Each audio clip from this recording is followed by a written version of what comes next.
Sindikat pengedar uang palsu makin marak dan meresahkan. Di Tangerang Selatan, polisi menggerebek pabrik uang palsu pecahan Rp100.000 dan mengamankan uang 35 miliar yang siap diedarkan.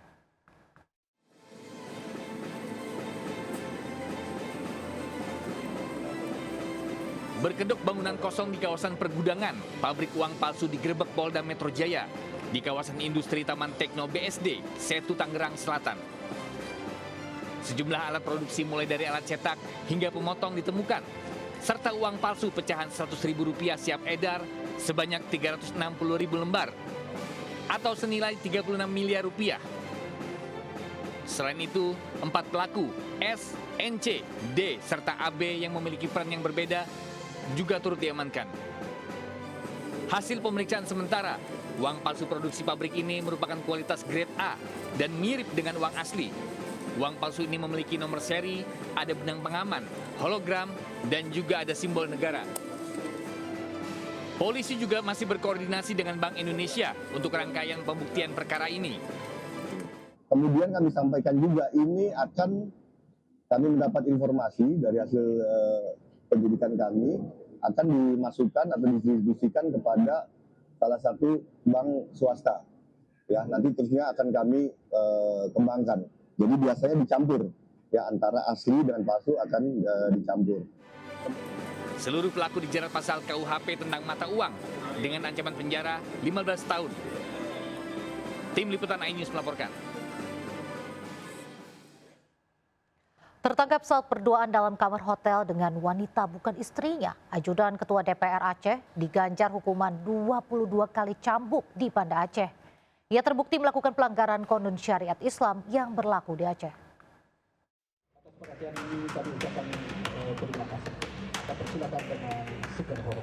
Terbukti melakukan pelanggaran konun syariat Islam dengan berduaan dengan wanita bukan istrinya di dalam kamar hotel, mantan ajudan Ketua DPR Aceh, Yusri bin Ramli atau Pale, diganjar hukuman 22 kali cambukan di Taman Bustanul Salim, Banda Aceh.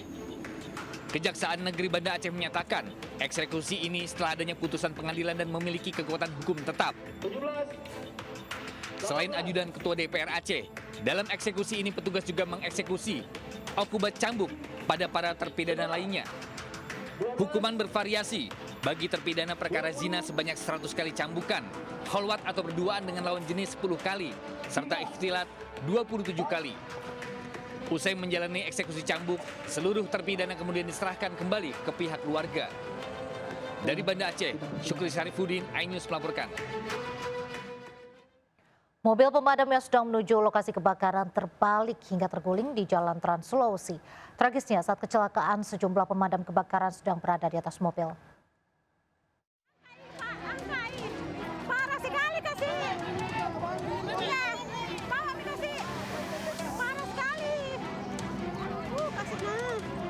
Warga panik melihat sejumlah petugas damkar terluka akibat mobil yang mereka tumpangi terguling di Jalan Trans Sulawesi, Desa Tumpiling, Wonomulyo, Polewali Mandar.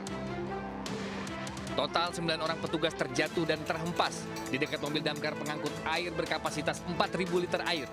Seluruh korban segera dievakuasi menuju rumah sakit. Kecelakaan bermula saat damkar menerima laporan kebakaran di wilayah Kecamatan Wonomulyo. 2 kendaraan melaju beriringan ke lokasi kebakaran.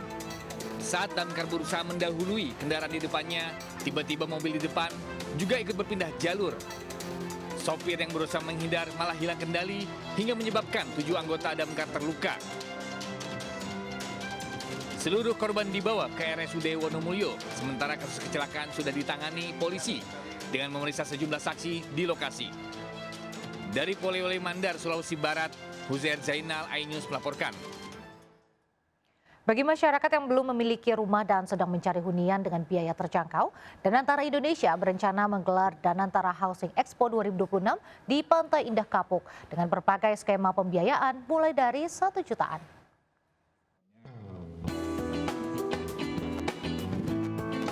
Danantara Indonesia berencana menggelar Danantara Housing Expo 2026 di Nusantara International Convention Exhibition, Pantai Indah Kapuk, Tangerang, pada 27 hingga 30 Agustus 2026 mendatang. Direncanakan dihadiri 130 developer dengan lebih dari 100.000 unit di berbagai daerah dengan produk rumah tapak dan apartemen untuk segmen MBR maupun non-MBR.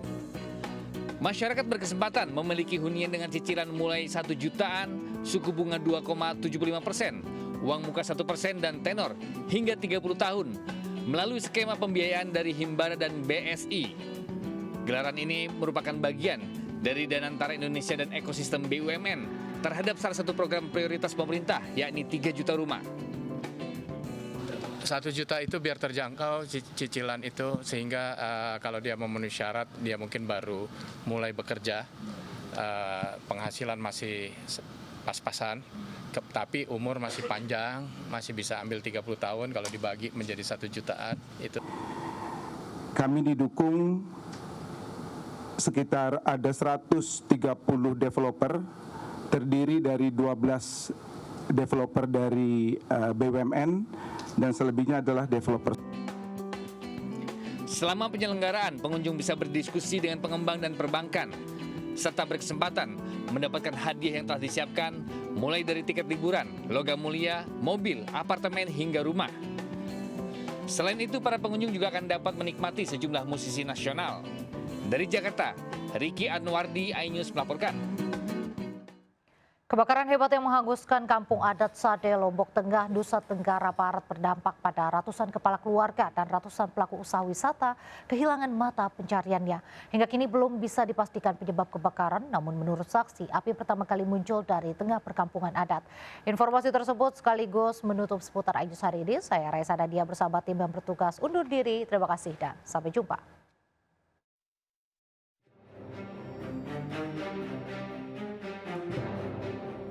Lebih dari 70 rumah adat hangus dilalap api hingga nyaris rata dengan tanah usai kebakaran besar di kampung adat Sade, Desa Rambitan, Lombok Tengah. Kebakaran ini juga berdampak pada ratusan kepala keluarga dan 300 lebih pelaku wisata di kampung adat ini yang harus kehilangan mata pencariannya. Sementara itu, posko darurat juga sudah dibangun untuk bantuan logistik, kesehatan, dan juga pembuatan dapur umum. Petugas juga masih melakukan pendataan untuk memastikan jumlah pasti korban yang terdampak.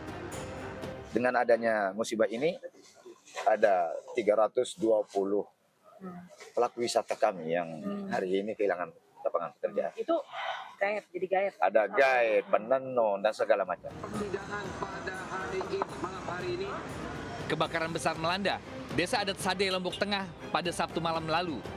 Banyaknya bahan mudah terbakar menyebabkan api cepat merembet dan melalap bangunan rumah adat. Menurut warga, api pertama kali terlihat dari tengah-tengah permukiman, lalu dengan cepat merambat ke rumah lainnya. Sementara penyebab kebakaran masih belum bisa dipastikan, namun diduga karena adanya arus pendek listrik. Dari Lombok Tengah, Nusa Tenggara Barat, Emma Widiawati, iNews melaporkan.